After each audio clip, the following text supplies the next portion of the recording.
فاضل بریلوی کہتے ہیں فرشتے بھی کرتے ہیں تعظیم میری، نکیرین کرتے ہیں تعظیم میری، فدا ہو کہ ان پر یہ عزت ملی ہے۔ کسی شاعر نے سادہ ترجمہ کیا تھا کہ میری بات بن گئی ہے تیری بات کرتے کرتے۔ میرے کالج کے ایک دوست نے ایک دفعہ کہا یار نوکری سے بڑے تھکے ہوئے ہیں، کچھ دن چلے نا ٹھنڈے علاقے میں سیر سپاٹا کرنے کے لیے۔ تو میں نے کہا تو تھکا ہوگا، ہماری تو نوکری بڑی مزیدار ہے۔ میں اپنی حیاتی تو قربان تھی وہاں محمد محمد پکیندے گزر گئی۔ جب سارا کچھ ملا دروازہ محبوب سے ہے نا، تو پھر اعلیٰ حضرت فاضل بریلوی کہتے ہیں جب ہم مدینے گئے نا پھر سمجھ نہیں آ رہی تھی کیا کریں، سمجھ نہیں آ رہی تھی۔ کوئی کہتا ہے ننگے پاؤں چلیں، کوئی کہتا ہے نظر جھکا کے چلیں، کوئی کہتا ہے ظاہر کوے جنا آہستہ چل، چل دیکھ آیا ہے کہاں آہستہ چل۔ فاضل بریلوی کہتے ہیں سب کا اپنا اپنا ولولہ تھا، تو ہمیں چونکہ ملا ہی سارا کچھ حضور سے ہے تو ہمارے دل سے ہوک اٹھی، ننگے پاؤں چلنے سے بھی ذوق نہیں پورا ہوا۔ کہنے لگے حرم کی زمین اور قدم رکھ کے چلنا۔ میں پھر قسم اٹھا کے کہتا ہوں یہ بندہ سچ کہتا ہے، یہ دل سے کہتا ہے، یہ ایمان سے کہتا ہے، یہ بیٹھتا بریلی میں ہے، پر پہلے درود و سلام پڑھتے ہیں تو پھر نعت کہتے ہیں۔ یہ کہیں سے بھیک لے کے خیرات لے کے کلام کہتا ہے۔ داغ دیلوی نے بھی کہا تھا کہ مولوی اتنا اچھا کلام نہیں کہہ سکتا، اس کے پیچھے کوئی بات ہے۔ اس نے بھی کہا تھا، ہم اس کے جملے سے پورا اتفاق کریں نہ کریں، کہہ گیا تھا وہ بھی۔ لیکن فاضل بریلوی کہتے ہیں سب نے آداب لکھے ہیں پر سمجھ نہیں آ رہی، حرم کی زمین اور قدم رکھ کے چلنا۔ ارے سر کا موقع ہے، میں آپ کی خدمت میں عرض کروں میرا دور بڑا پریشانیوں کا دور ہے۔ لوگ ہمیں دینی تعارف والا سمجھ کے دعا کرانے کی نسبت سے دکھ بتاتے ہیں تو کلیجہ پھٹتا ہے۔ بڑی بڑی تکلیف اور آزمائش میں ہے لوگ، اور کوئی نیند کی دوائی کھا کے سوتا ہے، کوئی نفسیات کے ڈاکٹر سے سیشن لیتا ہے، کوئی کہیں جاتا ہے کوئی کہیں جاتا ہے۔ فاضل بریلوی نے حل بتایا ہے، یہ شعر نہیں ہے۔ اعلیٰ حضرت بریلوی کے ایک ایک شعر کو کھولا جائے تو کئی کئی صفحے بنے۔ یہ سارا سلام رضا اس کی شرح کر دی جائے تو سیرت پر مضبوط کام ہو جائے، فضائل شمائل خصائل اکٹھے ہو جائیں، ایک جگہ یکجا کر لیے جائیں، یہ بھی ایک تحقیقی مقالہ ہو جائے۔ بس بات سمیٹ رہا ہوں۔ اعلیٰ حضرت کہتے ہیں دل پریشان ہونا تو بعض اوقات کسی کو دکھ سنا کے بھی بندہ ہلکا ہوتا ہے۔ نہیں آپ کسی سے کہیں تو وہ محسوس کرتا ہے کہ یار یہ پتہ نہیں، ہمارے گھر میں تو کوئی بہت زیادہ بیمار ہو تو ہم کوشش کرتے ہیں جمعے میں دعا نہ کرائیں، کسی کو غلط فہمی نہ ہو جائے کہ نہیں کوئی ضرورت تو نہیں۔ یہ بڑا بچ بچ کے چلنا پڑتا ہے، چٹی چادر بڑی جلدی اس پر دھبا نظر آتا ہے، بڑا محتاط ہو کر کے وقت گزارنا پڑتا ہے بھائی۔ اعلیٰ حضرت بریلوی کہتے ہیں پریشان ہو، دکھی ہو، تکلیف میں ہو، لوگوں کو دکھ سناؤ گے تو شاید کوئی سمجھ نہ لے کہ یہ کسی امداد کا طلبگار ہے۔ فرماتے ہیں بڑے دکھی ہونا تو میرے نبی کی نعت پڑھا یا سنا کرو، حضور کی سیرت پڑھا یا سنا کرو، کریم کی بات کیا کرو۔ حضور کیا ملے گا؟ فرماتے ہیں ان کی مہک نے دل کے غنچے کھلا دیے، وہ جس راہ چل دیے ہیں کوچے بسا دیے ہیں، اور میں ان کے نثار کوئی کیسے ہی رنج میں ہو۔ یہ میں ان کے نثار کا ترجمہ کروں جو ہماری مائیں کیا کرتی تھی، اس کا ترجمہ ہے میں باری جاواں، میں قربان جاواں، میں صدقے باری جاواں، ان کے نثار کوئی کیسے ہی رنج میں ہو۔ وہ جب یاد آ گئے ہیں سب غم بھلا دیے ہیں۔ اور چلے اقبال نے بھی کچھ باتیں کی تھیں، لیکن بعض اوقات بعض چیزوں پر بعض لوگوں نے کلام کیا۔ فاضل بریلوی نے بھی ایک بات کی ہے، لیکن لہجہ دیکھیں کیسا انوکھا ہے۔ کہنے لگے اللہ کیا جہنم اب بھی نہ سرد ہوگا، رو رو کے مصطفیٰ نے دریا بہا دیے ہیں۔ اور یہ جو اسٹیج پہ سجے ہوئے لوگ ہیں اور میری طرح کے بہت سارے غریب گھروں سے اٹھے ہوئے بڑی کرسیوں پہ بٹھا دیے گئے ہیں، تو اعلیٰ حضرت بریلوی رحمۃ اللہ علیہ فرماتے ہیں پتہ یہ کیا ہوا ہے؟ میرے کریم سے گر قطرہ کسی نے مانگا، بس میرے کریم سے گر قطرہ کسی نے مانگا، دریا بہا دیے ہیں، در بے بہا دیے ہیں۔ قرآن مجید نے نبی پاک صلی اللہ تعالیٰ علیہ وسلم کے اوصاف اور آپ کے منصب نبوت کی ذمہ داریوں کو بیان کرتے ہوئے جو چیزیں ارشاد فرمائی ہیں، اس میں ارشاد فرمایا ہے کہ وَيُعَلِّمُكُمُ الْكِتَابَ وَالْحِكْمَةَ، فرمایا یہ نبی کریم علیہ السلام تمہیں کتاب بھی سکھائیں گے اور حکمت بھی سکھائیں گے، دانائی بھی سکھائیں گے، تدبر بھی سکھائیں گے، سمجھ بوجھ بھی سکھائیں گے۔ وہ کتنی کو بڑی چیز ہے جس کا تذکرہ اللہ تعالیٰ نے کتاب کے بالکل ساتھ فرما دیا ہے کہ تمہیں کتاب بھی سکھائی جائے گی اور حکمت بھی سکھائی جائے گی۔ بہت سارے لوگ بہت زیادہ باصلاحیت ہوتے ہیں،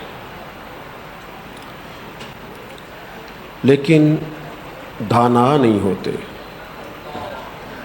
اس کا نتیجہ یہ نکلتا ہے کہ اپنی صلاحیت سے کوئی فائدہ نہیں اٹھا سکتے۔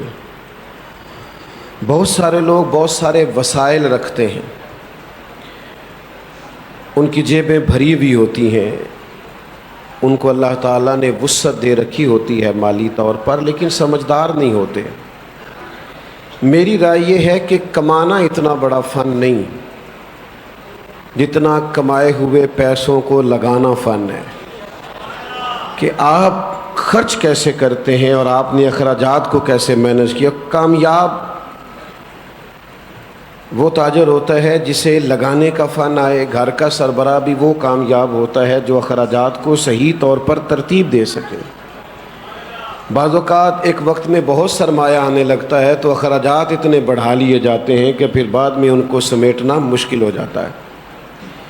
اسی طرح سے میں نے دیکھا ہے کہ بعض لوگوں کو اللہ بڑی شہرت عطا کرتا ہے،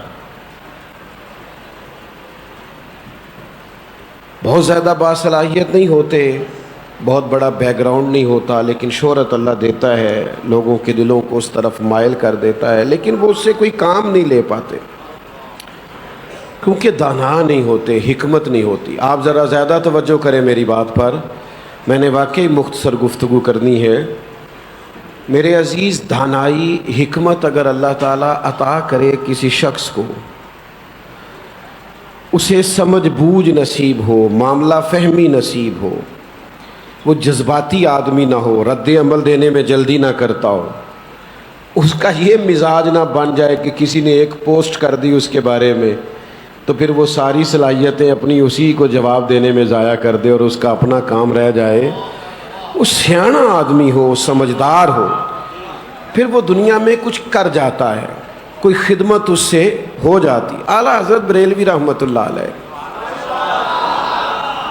اعلیٰ حضرت کا کمال یہ ہے کہ اللہ تعالیٰ نے انہیں 55 علوم، اور اب جو جدید لوگ تحقیق کر رہے ہیں 75 علوم، اور میں کوئی مشکل بات نہیں کرنا چاہتا، ایسے علوم نہیں کہ بس لکھ دیے کہ اس میں ماہر تھے، باقاعدہ اس پر آپ کی تصانیف موجود ہیں، اس پر ریسرچ ہوتی ہے، اس پر مقالہ جات لکھے جاتے ہیں، اس پر سیمینارز ہوتے ہیں۔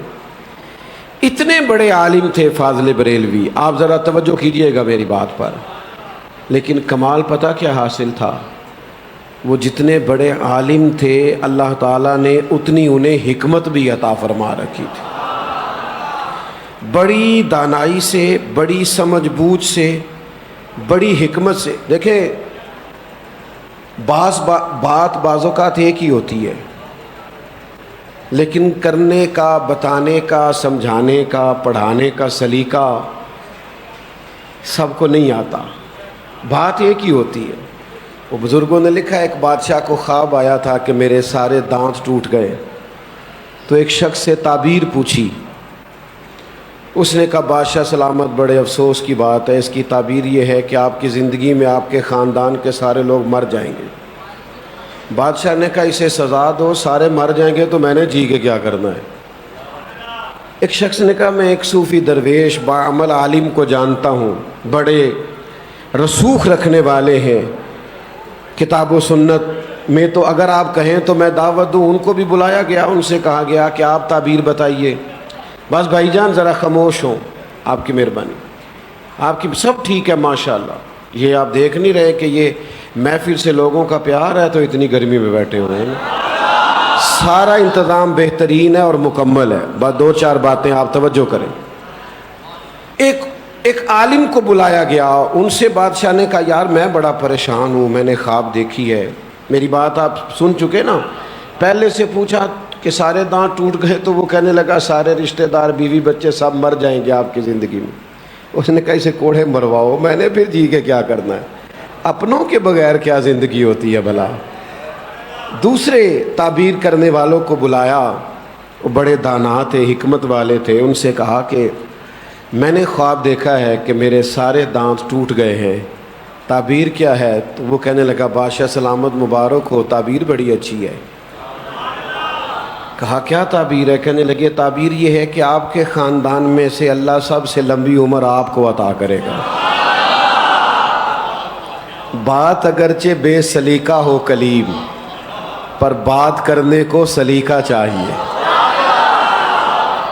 کچھ لوگ ایسے ہیں جو سماعتوں کا شکوہ تو کرتے ہیں لیکن یہ نہیں سمجھتے کہ بھائی بات بھی تو آپ کچھ کرے نا۔ آپ دیکھیں نا، دو بھائی بیٹھے ہیں، ایک بڑا ایک چھوٹا، چھوٹے کی ڈگری بھی زیادہ ہے اور نوکری بھی بڑی ہے اور سرمایہ بھی زیادہ ہے، اور بڑا بھائی تعلیم بھی اپنی آگے نہیں بڑھا سکا، بس معمولی سی تعلیم لی ہے، اور عہدہ بھی بڑا نہیں ہے اور سرمایہ بھی زیادہ نہیں ہے اور سوسائٹی میں شہرت بھی زیادہ نہیں ہے، لیکن دونوں اکٹھے بیٹھے ہوں تو کوئی ان دونوں سے پوچھے کہ آپ میں سے بڑا کون ہے؟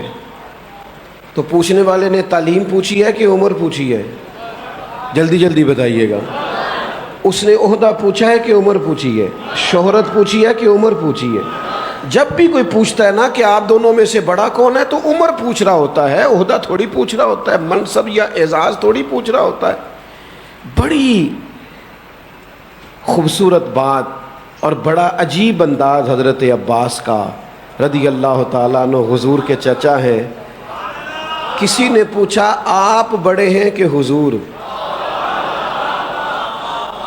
تو دیکھو نا، پوچھنے والا بھی جانتا ہے کہ میں امام الانبیاء کے بارے میں پوچھ رہا ہوں، وہ بھی جانتا ہے کہ میں رسولوں کے امام کے بارے میں پوچھ رہا ہوں، میں ان کے بارے میں پوچھ رہا ہوں۔ بعد از خدا بزرگ توئی قصہ مختصر، وہ جانتا ہے اور اس نے عمر پوچھی ہے۔ لیکن حکمت والے لوگوں کی بات ہی الگ ہے، وہ یہ نہیں کہا کرتے کہ عبارت یوں ہی لکھی ہوئی تھی، وہ یوں نہیں کہا کرتے کہ جناب میں کوئی غلط بات کر رہا ہوں، بلکہ وہ تو اپنے شاگرد سے کہتے ہیں کہ یہ عبارت پڑھ رہا ہوں، اس پر یہ اعتراض ہو سکتا ہے، لہذا یہ اعتراض ہے، یہ جواب ہے۔ وہ تو ساری تیاری پہلے سے کراتے ہیں، دانا جو ہوتے ہیں، جو کل کو اعتراض وارد ہونا ہوتا ہے ہمارے اساتذہ پہلے سے کھول کر خود بتا کے جواب دیتے ہیں۔ یہ دانا لوگوں کا کام ہے۔ ذرا غور تو کرنا، حضرت عباس سے پوچھا آپ بڑے ہیں کہ حضور؟ پوچھنے والے نے عمر ہی پوچھی تھی، پر جواب دیا تو شاید سارے ادیب قلم چھوڑ جائیں، شاید شعر و سخن سے تعلق رکھنے والے سارے کچھ دیر کے لیے خاموش ہو جائیں، سارے اچھا جملہ کہنے والے، اچھی بات کرنے والے اور معنی خیز جملوں کے متلاشی شاید تھوڑی دیر کے لیے۔ اس نے نظر میں ہی ایسے بھلے سخن کہے کہ میں نے تو اس کے قدموں میں سارا کلام رکھ دیا۔ بعض لوگ ایک بات کہتے ہیں تو ہر چیز پیش کرنے کو دل کرتا ہے، کیا دھلا ہوا جملہ ہے، کیا مشک و عنبر اور گلاب سی کھلی ہوئی گفتگو ہے، کیا بات میں رانائی اور وزن ہے۔ حضرت عباس چچا ہیں، حضور علیہ السلام کے والد کے بھائی ہیں، اعزاز رکھتے ہیں، کچھ کہہ سکتے تھے، لیکن جب پوچھنے والے نے پوچھا آپ بڑے ہیں کہ حضور، تو چند سیکنڈ خاموش رہنے کے بعد کیا جواب دیا؟ کہنے لگے بھائی بڑے تو حضور ہی ہیں، پیدا پہلے میں ہوا تھا، وہی بڑے ہیں، پیدا پہلے۔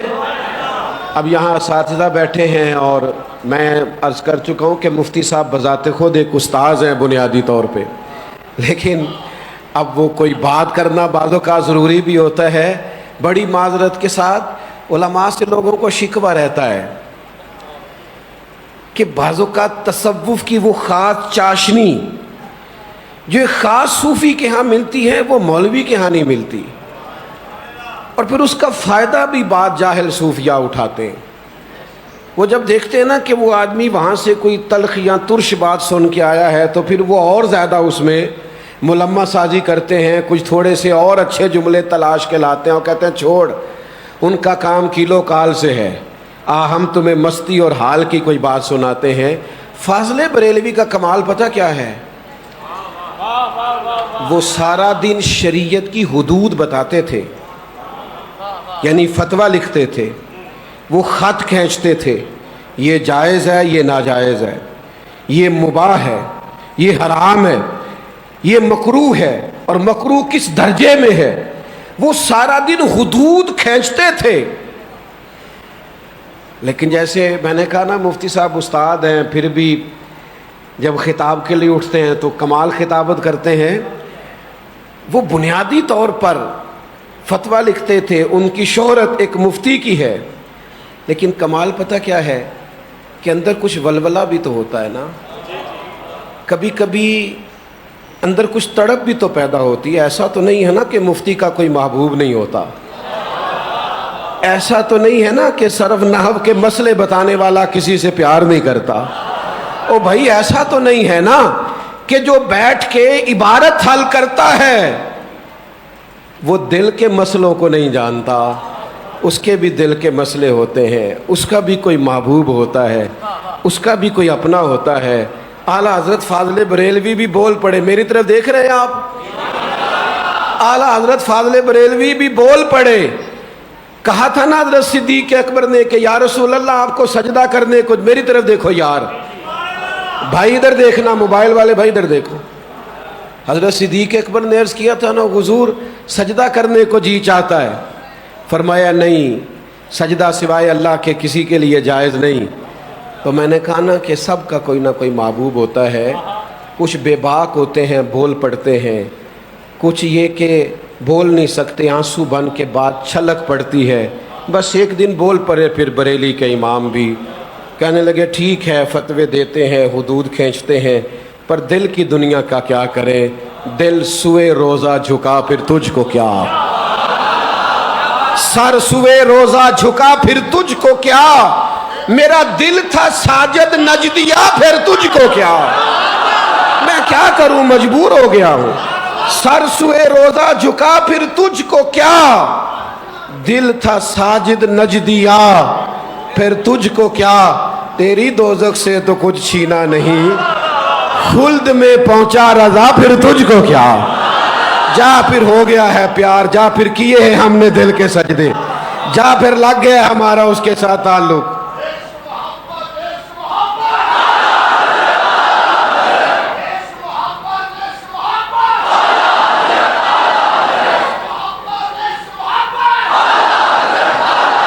تشریف رکھتے بیٹھے رہے،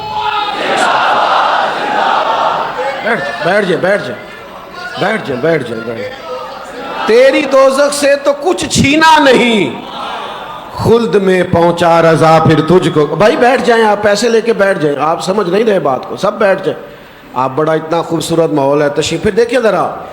میں نے کہا کہ لوگ شکوہ کرتے ہیں کہ جناب حد ہو گئی، یہ مولوی ہیں، یہ کسی کے مرید ہی نہیں ہوتے۔ تو اعلیٰ حضرت تو غوث پاک کے بارے میں فرماتے ہیں تجھ سے در در سے سگ، نہ اسے شعر نہ سمجھنا، یہ وہ شخص نہیں ہے کہ جو جس نے شعر کہنا تھا دیوان بنانا تھا تو بول گیا، نہ، اس کو ضرورت نہیں ہے دیوان بنانے کی، اسے حاجت نہیں ہے، یہ مشاعروں میں جا کے داد امداد مانگنے والا آدمی نہیں ہے، یہ دل کے ہاتھوں مجبور ہو گیا ہے، یہ سچ مچ کا پیار کرتا ہے غوث پاک سے۔ عمر بھر کہتے ہیں میں نے قدم نہیں کیے بغداد کی طرف. ان کو سچ مچ کا والہانہ پیار ہے اپنے شیخ سے, اور یہ درد سے کہتے ہیں, یہ تڑپ کے کہتے ہیں, یہ دل کی اندر کی گہرائی سے کہتے ہیں. چھوٹا موٹا آدمی بھی مبالغہ رائی نہیں کرتا, رکتا ہے, کہتا ہے لوگ کیا کہیں گے, کہیں دنیا میں بدنام نہ ہو جاؤں. لیکن اتنا سچا پیار, خود اتنے بڑے ہو کر اتنی کھلی بات کہنے لگے وہ کوئی اور ہوں گے جن کے بارے میں تمہارا خیال ہو کہ پڑھ لکھ کے مرید نہیں ہوتے. ہم نیرے مرید نہیں ہوئے, ہمارا حال دیکھو, ہمارا حال محبت نے کر کیا دیا ہے. ہم تو حال سے بحال ہو کے کہتے ہیں تجھ سے در, در سے سگ, اور پھر اس سگ سے ہے مجھ کو نسبت. میری گردن میں بھی ہے دور کا ڈورا تیرا. او یارو یہ غلامی کا رنگ, یہ انداز. میں چونکہ کسان کا بیٹا ہوں تو تھوڑے تھوڑے پیسے جوڑ کے پہلی دفعہ عمرہ کرنے گیا تھا. تو وہ جاتی دفعہ جو میری اماں نے کہا تھا نا کہ بیٹا وقت نہ ضائع کرنا, غریبوں کو کبھی کبھی موقع ملتے ہیں, تو میری جب پہلی نظر پڑی تھی نا تو وہ جن کی تو گئے ہوتے ہیں میلاد میں اور رمضان کی ٹکٹیں بک ہوتی ہیں, تو ان کا تو چلو حال کچھ اور ہوتا ہے, لیکن جس کو پتہ ہوتا ہے نا کہ پتہ نہیں آؤں گا کہ نہیں آؤں گا, پتہ نہیں موقع ملے گا کہ نہیں ملے گا, اور پتہ نہیں کس درد اور کس شوق سے اور کس والہانہ پن سے وہ غریب پہنچتے ہیں. تو میں تو جب پہلی بار گیا تھا اور میں نے جب گنبد خضرا شریف کو پہلی نظر سے جھچکتے جھچکتے دیکھا تھا تو میری تو اندر کی تسکین صرف فاضل بریلوی نے بجھائی تھی. میرا تو وہ جو اندر ولولہ تھا وہ میں نے اعلیٰ حضرت کا لہجہ مستعار لے کے اپنے اندر ٹھنڈک پیدا کی تھی. کہنے لگے پیش نظر ہے وہ نو بہار. یہ آدمی جھوٹ نہیں بولتا, واللہ یہ ہمیشہ سچ کہتا ہے.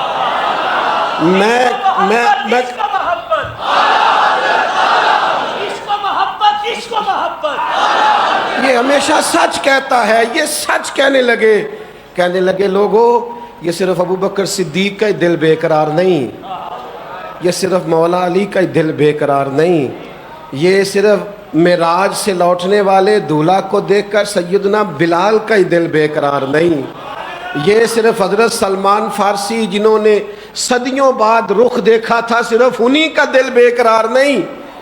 یہ 14 صدیوں کے فاصلے پہ جب ہم نے دیکھا ہے نا, جب مسکینوں نے دیکھا ہے, غریبوں نے دیکھا ہے, تو ان کا دل بھی کرتا ہے کہ پیش نظر ہے وہ نو بہار. واللہ سجدے کو دل ہے بے قرار. لیکن اب بولے, کہنے لگے روکیے سر کو روکیے, ارے روکیے سر کو, ارے روکیے سر کو روکیے, یہی تو امتحان ہے. اور ساری زندگی انسان پیسے خرچ کرتا ہے, لیکن کبھی 10 روپے استاد سے مل جائے نا, کاش آپ استاد والے سارے ہوتے تو آپ کو پتہ ہوتا میں نے کیا کہا ہے, تو پتہ ہوتا. ساری زندگی مال آتا ہے انسان کو, لیکن شیخ سے جو 100 روپے کا نوٹ کبھی ملا ہوتا ہے نا, اس کا رنگ کچھ اور ہوتا ہے. ساری زندگی انسان نے کھانے ہیں, ہم نے بھی زندگی میں مہنگے مہنگے ہوٹل دیکھے, پر وہ جو اماں چپاتیاں پکاتی تھی نا, اور پوچھیدہ سیدھا امی جی روٹی پک گئی ہے تو وہ فرمان سان تو پیڑی لے کے میرے کول ہی آ جا, تو پھر محسوس ہوتا تھا کہ بڑے بڑے بادشاہ بھی فقیر بنے ہوئے ہیں. تو وہ کبھی کبھی ولولہ ہوتا ہے, کچھ شکر ادا ہو نہیں سکتے, کچھ جگہوں پہ انسان شکریہ کا حق ادا کر نہیں سکتا, اس نے نوازا اتنا ہوتا ہے نا. تو جب استاد کا, شیخ کا, ماں باپ کے ساتھ یہ والہانہ پن ہے, تو جس کو ساری عزت ہی مدینے والے محبوب نے دی ہو. بات کو بس یہیں چھوڑنے لگا ہوں. مفتی صاحب, آپ کا ادارہ, آپ کے شہزادے, آپ کی مسجد, بس اتنا کہوں گا, سدا ہی بہار روے اس باغے, کدے خزاں نہ آوے, ہو ون فیض ہزاراں تائیں تے ہر پکھا پھل کھا.